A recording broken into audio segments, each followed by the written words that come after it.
Sri Lanka.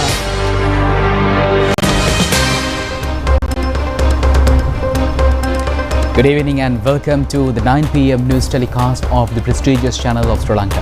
I'm Charita Arachi. A very good evening indeed. I'm Sarita Tahir. Let's take a look at the headlines.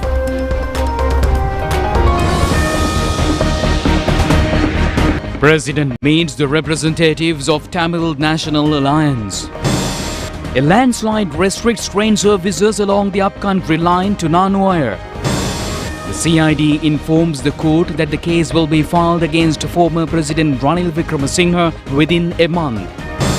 Minister Nalinda told the Parliament that a clarification is needed regarding the law degree of Namal Rajapaksa. A three-member committee has been appointed to investigate a complaint against parliamentarian Dayasiri Jayasekara. Attention has been focused to purchase local potatoes between 200 to 300 rupees per kilo. The import tax is also to be increased. An insurance scheme for fishing community. State trade unions request their state workers to grant increased salary to workers. Russian attack claimed 10 lives in Ukraine, several more injured.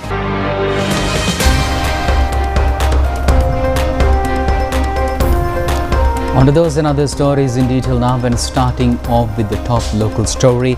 President Anurakuma Dissanayake says that a live political solution is needed to the problems of the people of the North and the East.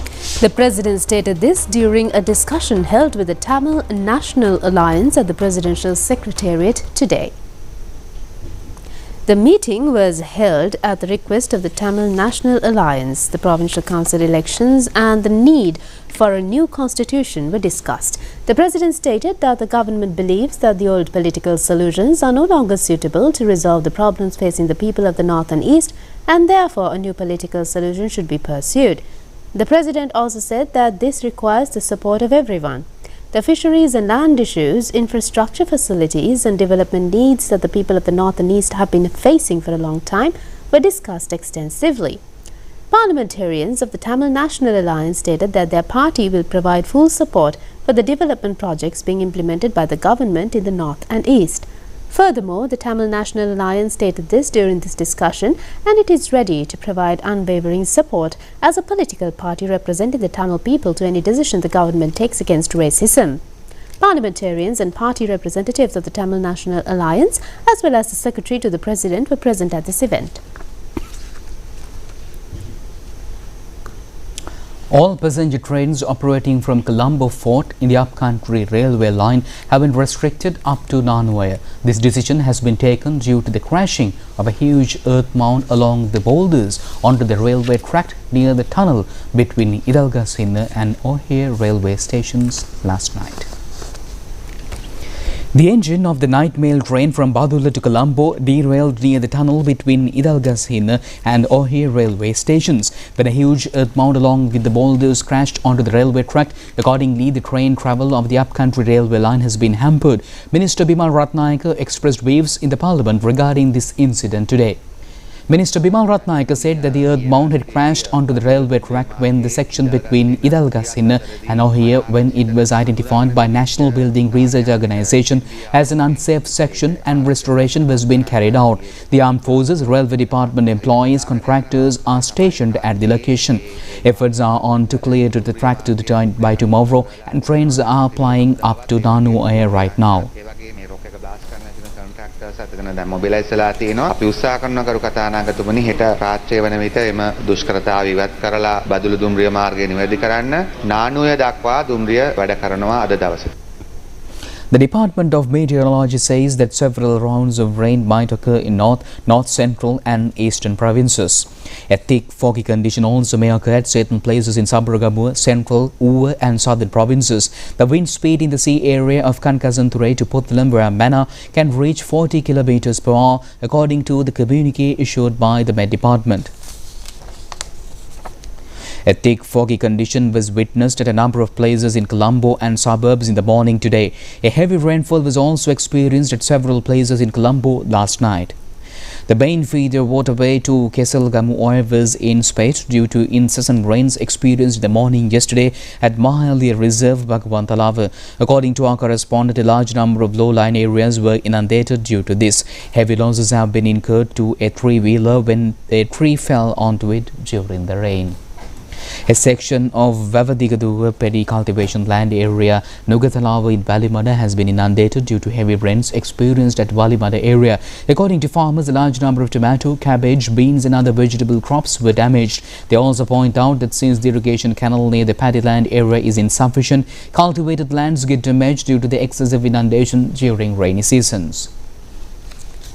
The Criminal Investigation Department informed the Colombo Fort Magistrates Court today that the investigations of the case in connection with the former President Ranil Wickremesinghe will be completed within a period of 1 month and the case will be filed. Under this case, former President Ranil Wickremesinghe has been accused of misusing public funds in the guise of a private tour in Britain. Additional Solicitor General Dilip Papiris, appearing before the CID, informed the matter to the court when a motion submitted by the former President's Secretary Saman Ekanaika was summoned for consideration. A complaint has been lodged against former President Ranil Wickremesinghe for misusing public funds and engaging in a private tour in Britain and spending over 16.6 million rupees in 2023. Former President's Secretary Saman Ekanaika has been named as an essential partner for the case. Considering the matters submitted by both parties, the magistrate ordered to re-summon on the 28th of February next year, and it was also ordered to inform the court over the progress of the investigation of the same day.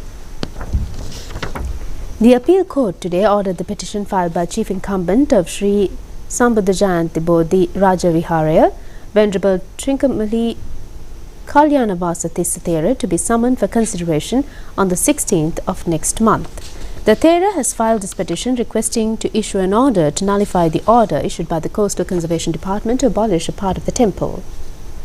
The appeal court today ordered the Minister of Wildlife and several others to submit a report on the measures taken by the government so far to prevent the human-elephant conflict. The panel of appeal court judges issued this order following consideration of writ petition presented by the Environmental Justice Circle in this connection. Two cases against former Deputy Minister Sarana Gunawardena were taken up for hearing today before the Colombo High Court. The Deputy Minister has been accused of causing loss to the government through informal activities in purchasing vehicles to the National Lotteries Board on a leasing basis during the period when he was acting as a chairman of the board. These cases have been filed by Bribery Commission. The Colombo High Court ordered one case to be summoned on the 16th of next month and the other on the 26th of January next year. Minister Dr. Nalinda Jayatissa mentioned in the Parliament today that a clarification has to be made regarding the law degree of Parliamentarian Namal Rajapaksa. He tabled several documents related to this matter. Minister Dr. Nalinda Jayatissa said that questions have been raised regarding Parliamentarian Namal Rajapaksa's qualification as an attorney at law, particularly concerning his foreign law degree and the manner in which he had been admitted to a foreign university. He said that a person named Nirmala Kanangara had also made certain revelations in this regard. He stated that Parliamentarian Rajapaksa had submitted degree certificates obtained from the City University of London to the University of Sri Jayawardhanapura for the registration of his Bachelor of Law.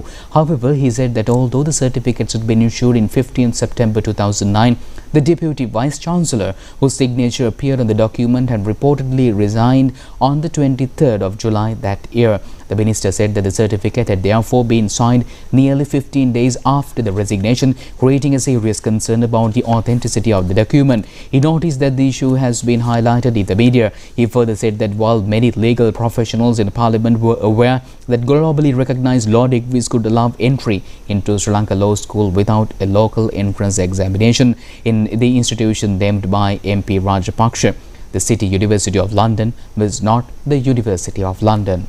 He added that the Sri Lanka Law College had registered this institution only on the 15th of October 2009, whereas Parliamentarian Rajapaksa had sought admission in September 2009. Therefore, he said that at the time of applying, the institutions had not yet been registered. He noted that this discrepancy too had been pointed out in the inquiry reports. The minister added that according to the available records, Parliamentarian Rajapaksa held only a Bachelor of Law Class 3 and that such a qualification did not permit admission to the bar associations in the United Kingdom. He said that a substantial number of documents and media reports existed on these matters, and he tabled them before Parliament for the attention of the members. A three-member committee has been appointed by the Speaker, Jagath Wickramaratne, to investigate a complaint made by the Deputy Minister, Lawyer Sunil Watagala, against the behaviour of Parliamentarian Dayasiri Jayasekara. The Speaker informs this matter to the Parliament today.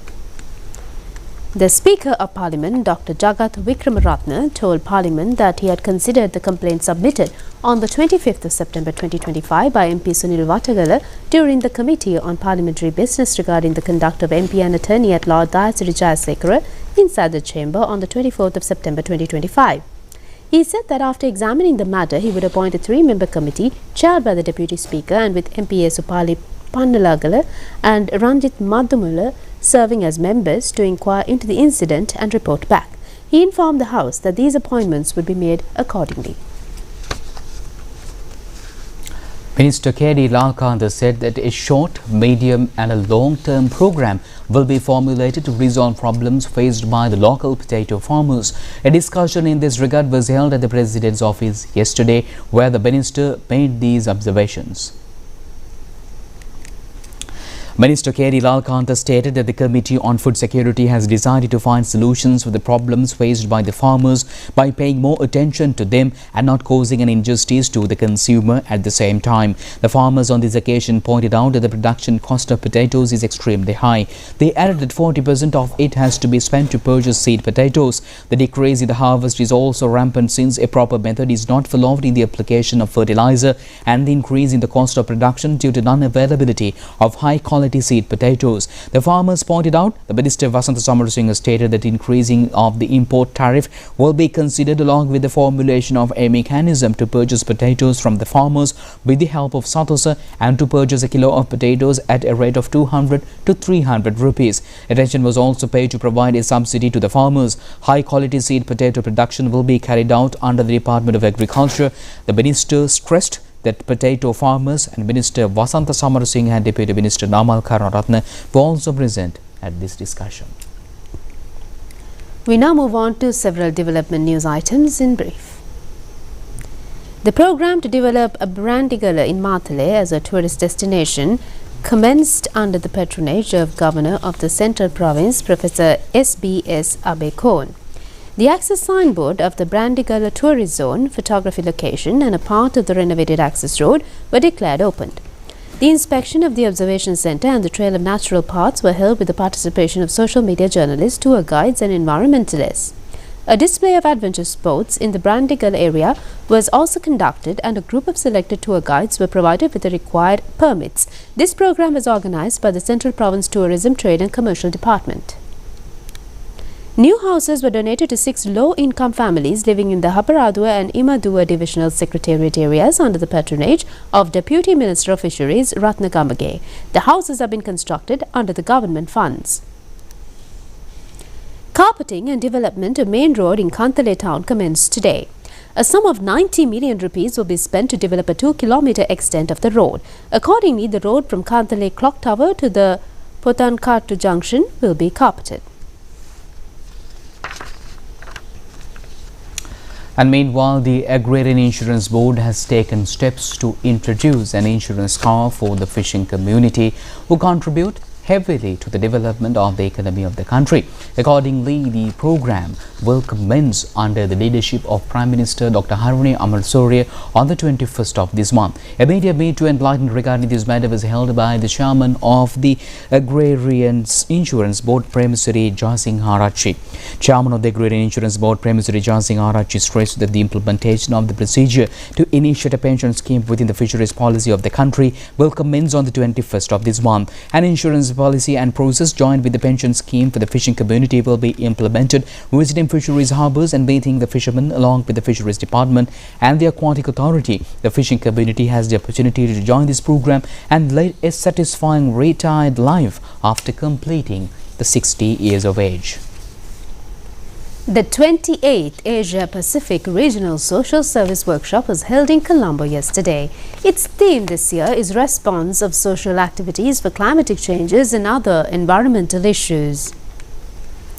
The National Social Development Institute and Professional Association relating to Sri Lanka's social activities jointly organised this workshop. Minister of Rural Development and Community Empowerment Dr. Upali Pannilage, Professor Machiko O'Hara of International Activity Conference and Asia Pacific Council and the group of officials were present at this event.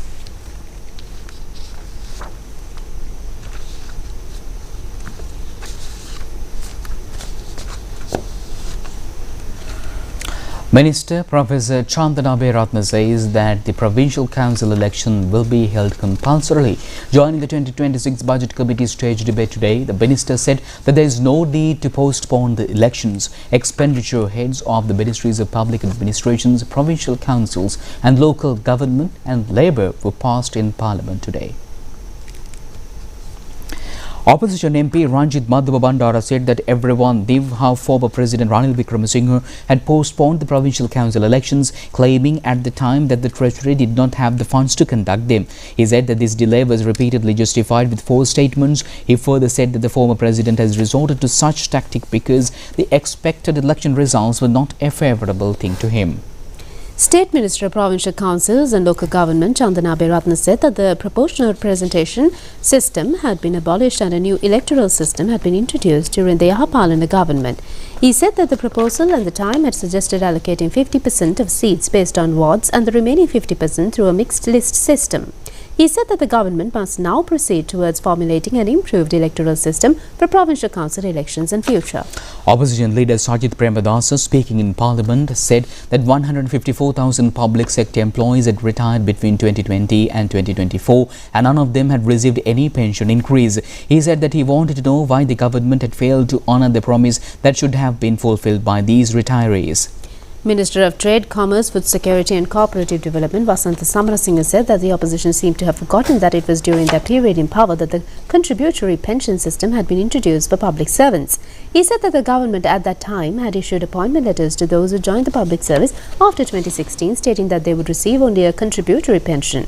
However, he said that they had never clarified that the contributory pension scheme actually entailed how contributions would be calculated or how the pension would be paid.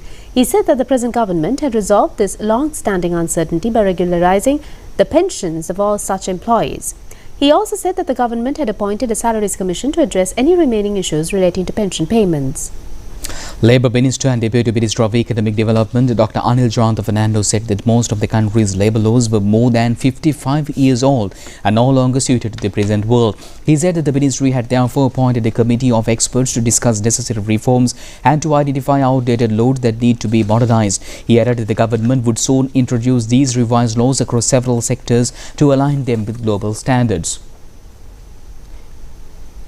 Deputy Minister of Labour Mahinda Janasinghe said that in the Parliament that the opposition feared the government's effort to eradicate drugs from the country because many members of the opposition were indirectly connected to the drug trafficking and the opposition the drug trade. He said that the government had launched a national anti-drug operation beginning with an event held recently at the Tangle grounds. He added that the program was being carried out as a responsibility shared by the Minister of Public Security and the police. He further said that the President would participate in the next stage of the program and relevant authorities tasked with leading the operation. Handing over of letters of appointment for 36 postal driver posts in the Postal Department was conducted at the auditorium of the Government Information Department in the afternoon yesterday, attended by Deputy Minister of Mass Media Dr. Kaushalya Aryaratna. The Postal Department had received more than 1,500 applications as per the Gazette notification issued in the month of June last to fill 40 open vacancies in the Grade 3 Postal Driver category of the Primary Skilled Officer grade. Steps have been taken to hand over appointment letters to 36 persons who have met required qualifications after a practical test and an interview. Deputy Minister of Mass Media Dr. Kaushalya Aryaratna said that the old model will not be implemented, which will be weakening the government service despite the problem as to how to function the Postal Department as a profitable entity. The policy of the government is to maintain essential service and regulate the unnecessary staff at the same time. The postal service will be included in the digitalization process where the benefits and the efficiency of the department has to be prominent. All those who receive letters of appointment should be satisfied that they did not have to go after politicians for this purpose. There is a responsibility for them to work hard for the future of the children of the country, reaching beyond the view that their employment is secured. A committee has been appointed to draft the service code for consultant doctors under the guidance of Minister Dr. Nalinda Jayatissa. The committee has been appointed following a discussion held in the Parliament yesterday on matters pertaining to consultant doctors under the patronage of President Ananda Kumara Dissanayake, Director General of Health Services Dr. Asela Gunawardena, Chairman of this committee while Dr. Arjuna Tilakratna, Dr. Samidhi Samarakon, Attorney at Law Chamindika Herath act as members. The committee has been entrusted to prepare the draft of service code and present it before the 20th of January the next year. The 22nd stage of Arogya Mobile Healthcare Series commenced at the Central Mail Exchange today. The Clean Sri Lanka program, Ministry of Health and the National Television has the ability to conduct a study regarding the non-communicable diseases for a large number of persons employed here. The nursing staff expressed their views regarding the program and also the staff. It is cordially requested to join the program and the National Television whenever they are in good health.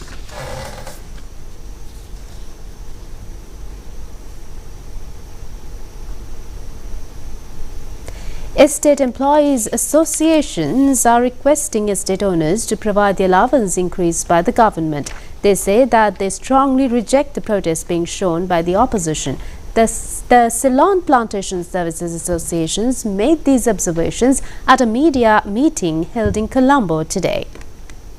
So this is a very good step taken by the government. We are very grateful to the President Andra Dissanayake. His assurance given to him increase the salary has become a reality now. So we are very grateful to him. It's very unfortunate that the opposition parties are opposing to it. Regional plantation companies, they objected to this.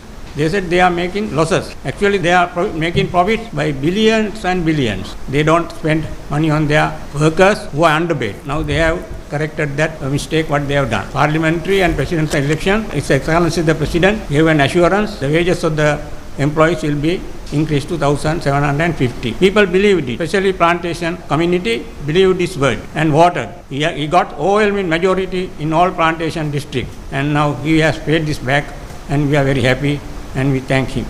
Thank you very much. And now let's move on to some more local news items in brief. A meeting between Vice Chairman of the Standing Committee of the High and Provincial Public Council in China and Minister Sunin Hadunethi in Colombo recently. They considered the potentials of signing free trade agreements to promote trade ties between Sri Lanka and Hainan Province. Discussions were also held to levy the trade tariffs for the investors of Hainan Province for their goods exporting through Hainan Port. The Vice Chairman has arrived in this country to invite Sri Lankan representatives for the Consumer Expo 2026 exhibition to be held in Hainan Province in China. Sri Lanka Foreign Employment Bureau says that the next year it expects to create a pool of 5,000 individuals who have completed Japanese language training. Chairman of the Bureau, Kosala Vikramasinghe, revealed this fact today when he met a group of heads of Japanese companies that have recruited Sri Lankan workers in Japan. Police Media Division informs that reports published that a character certificate issued by the Chairman of a Civil Defence Committee is needed to confirm the address in obtaining police reports are false. Police say that submitting the request letter to the relevant persons granted the Hari certificate and national identity card to the relevant police station, the police report can be obtained. That's it on local stories. Stay tuned with international news after this break.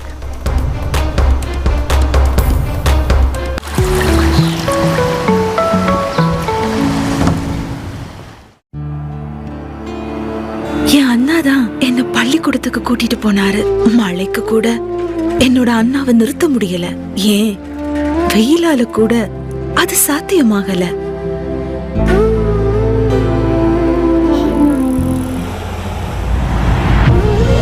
தங்கத்தை விட நீங்க தான் அண்ணா எனக்கு பெருமதியானவர். உங்கள் தேவைக்கான அதிகபட்ச உதவி. Commercial credit ரன்னய பொன்னான வாழ்க்கைக்காக.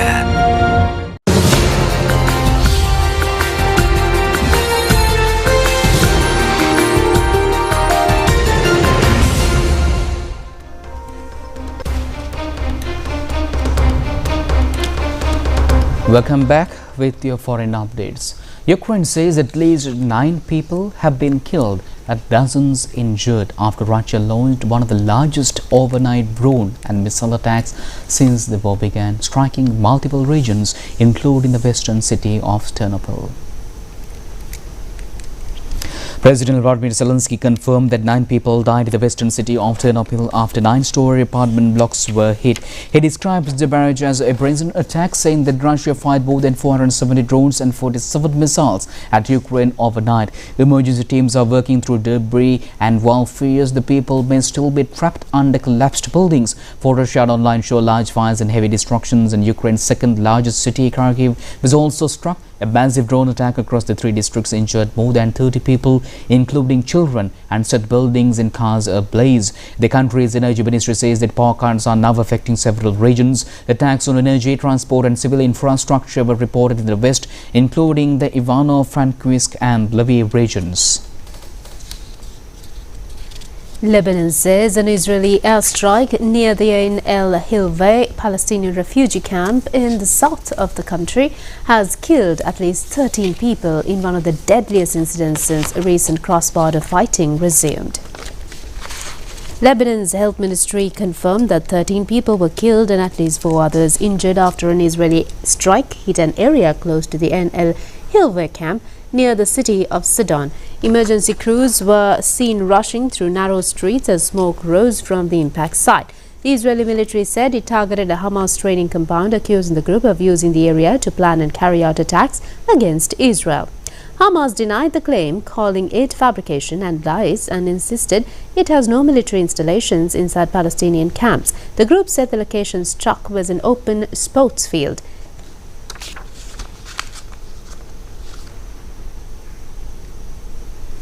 Authorities in Japan say the country's largest urban fire in nearly 50 years has destroyed around 170 buildings in the southern city of Aita, forcing mass evacuations and leaving at least 1 person dead. A huge blaze ripped through tightly packed residential streets in Aita on the island of Kyushu in what officials describe as Japan's worst urban fire since 1976, excluding earthquake-related incidents. The flames spread quickly across wooden homes near a fishing port, with aerial footage showing an enormous burn area estimated to be the size of 7 football fields. Local authorities said at least 170 buildings were damaged or destroyed, and residents were ordered to evacuate as firefighters battled for hours to contain the blaze. Local media reported that 1 person was killed, though officials say the full extent of casualties is still being confirmed.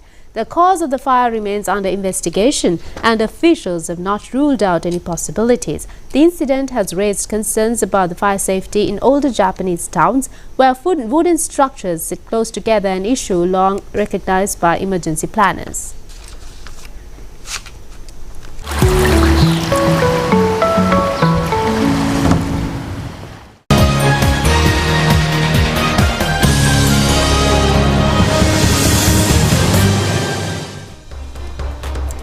And we move on to sports news now. Curacao State became the smallest country in the world to qualify for a Football World Cup. Curacao is an archipelago state located north to Venezuela in the southern Caribbean Sea, and the Football World Cup will be held the next year. The Curacao state qualified for the World Cup by drawing the match play today against Jamaica. With this, the state has become the smallest country played in a World Cup in the history of football. Previously, the record was held by Iceland. The population of Iceland, which played in the World Cup of 2018, is around 390,000. And this state has a population of 150,000, and they are in the 82nd position in the world football rankings. And accordingly, the country will play in the Football World Cup the next year for the first time. Jordan, Uzbekistan and Cape Verde also participate in the first Football World Cup the next year.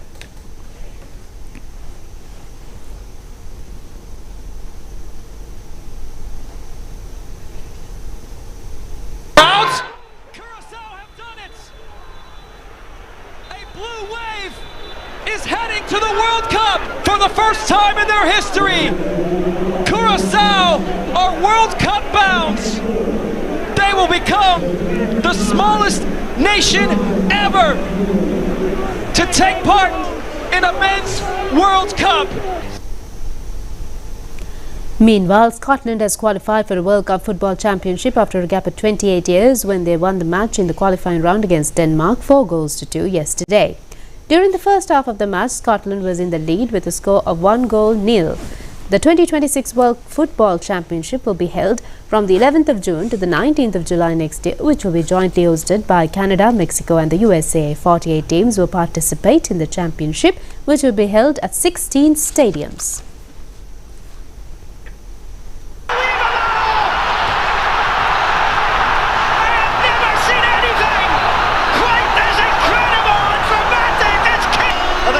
Witnessed the 3 best goals in Scotland's history in the one game. It's done!